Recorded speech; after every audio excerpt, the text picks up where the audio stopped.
میرا نانا امام الانبیاء خاتم المرسلین ہے، آپ کے نانا امام الانبیاء خاتم المرسلین نہیں۔ اس اعتبار سے میں آپ سے افضل ہوں۔ آپ کی والدہ خاتون جنت نہیں ہے، میری والدہ جنت میں جنتی عورتوں کی سردار ہوگی، خاتون جنت میری والدہ زہرا ہے۔ اس اعتبار سے میں آپ سے افضل ہوں۔ آپ کا کوئی بھائی نہیں، میرا بھائی نوجوانوں میں جنت کے سردار ہوں گے، اس اعتبار سے میں آپ سے افضل ہوں۔ آپ صرف ایک اعتبار سے افضل ہیں کہ آپ خاتم النبیین ہیں، آپ امام ہیں، آپ نبی ہیں، میں امتی ہوں، ورنہ میرے نانا امام الانبیاء ہیں، میری ماں خاتون جنت ہے، میرا بھائی نوجوان جنتیوں کے سردار ہیں، میرا باپ حیدر کرار ہے، فاتح خیبر ہے۔ اس اعتبار سے میں آپ سے افضل ہوں، اور آپ کے نانا کچھ نہیں، آپ کی امی کچھ نہیں، آپ کے بھائی کچھ نہیں، لہذا میں آپ سے افضل ہوں۔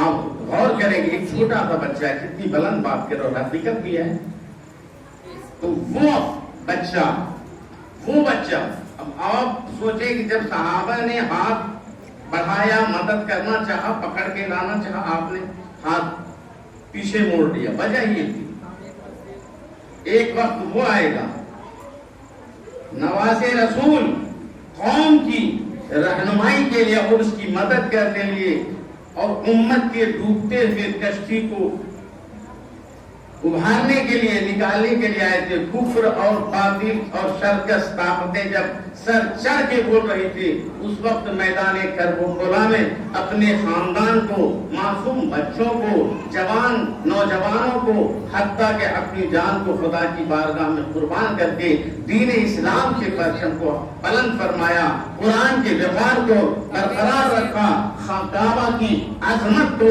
قائم رکھا، اور اللہ اس کے رسول کے دین محمدی کو بلند فرمایا اپنی قربانی دے کر کے۔ تو آپ غور کریں کہ حضرت امام عالی مقام کا کتنا بڑا احسان ہے امت مسلمہ پر۔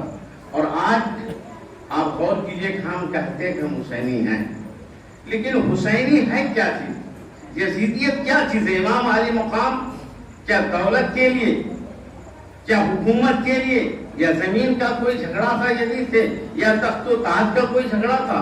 جھگڑا تخت و تاج کا تھا، نہ دولت کی تھی، نہ عزت کی تھی، نہ شہرت کی تھی، صرف حق اور باطل کی تھی۔ وہ یزید پلید تھا، وہ جوا کو جائز قرار دیتا تھا، شرابی تھا، زانی تھا، فاسق تھا، اور امام علی مقام کو کہتا تھا کہ تم میرے ہاتھ پر ہاتھ رکھ کے قائد کرو۔ تو امام علی مقام نے کہا ایسا نہیں ہوگا، میں ایسا کر ہی نہیں سکتا ہوں۔ یزیدیت کہتے ہیں بے نمازی کو، یزیدیت کہتے ہیں شرابی کو، یزیدیت کہتے ہیں جواری کو، یزیدیت کہتے ہیں سود خار کو، یزیدیت کہتے ہیں زانی کو، یزیدیت کہتے ہیں باطل چیزوں کو۔ اور اگر آپ دیکھیں کہ حسینیت کیا ہے، حسینیت ایک احکام الہی کے آپ پابند ہو جائیں۔ حسینیت نام ہے اپنی پیشانیوں میں سجدوں کے داغ ابھارنے کو، حسینیت نام ہے حق بات پر چلنے کو، حسینیت نام ہے صراط مستقیم پر چلنے کو، حسینیت نام ہے بڑوں کی عزت کرنے کو، حسینیت نام ہے چھوٹوں پر شفقت کرنے کو، حسینیت نام ہے قرآن کی تلاوت کرنے کو، حسینیت نام ہے برائی سے دور رہنے کو، حسینیت نام ہے زبان کو جھوٹ سے، غیبت سے، چغلی سے اس سے بچانے کا نام حسینیت ہے۔ حسینیت نام ہے نگاہوں کو غیر محرم کی طرف اٹھنے سے بچا لیا جائے، اسی کا نام حسینیت۔ اور یزیدیت کیا ساری باقی چیزیں ہیں۔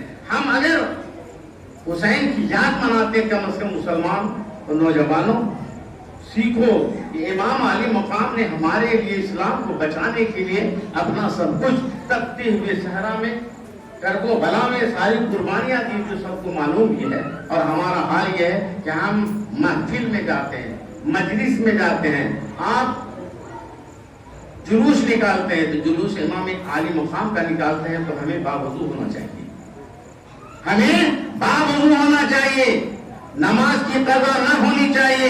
اور ہمارا حال یہ ہے کہ ہم امام علی مقام کی محفل میں جلوس میں جاتے ہیں تو غلط چیزوں کا استعمال بھی کرتے ہیں، غلط چیزوں کا استعمال بھی کرتے ہیں، ہم شراب بھی پیے ہوتے ہیں۔